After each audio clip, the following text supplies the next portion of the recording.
Panoorin natin mga lodi itong atake rito ni Shai Alexander na end one basket. Pero marami nagsasabi na wala raw ditong foul at ito daw ay isang flop lang ni Shai Alexander mga lods. Kaya panoorin natin mga lodi kung ano talaga nangyari sa play na to. Foul ba o flops lang talaga? At dito nga sa play na to, tinawagan ng foul si Johnny Porpin ng referee. At para sinasabi nito ni Johnny Porpin na, "Ref, where is foul?"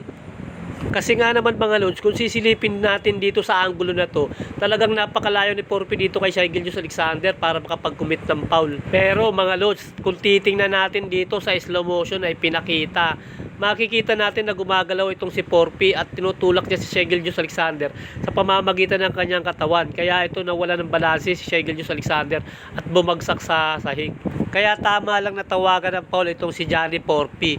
Kasi nakikita natin dito na kahit nakataas ang kanyang dalawang kamay, ay gumagalaw naman yung kanyang katawan at tumama nga sa katawan ni Shai Alexander para mawala siya ng balanse.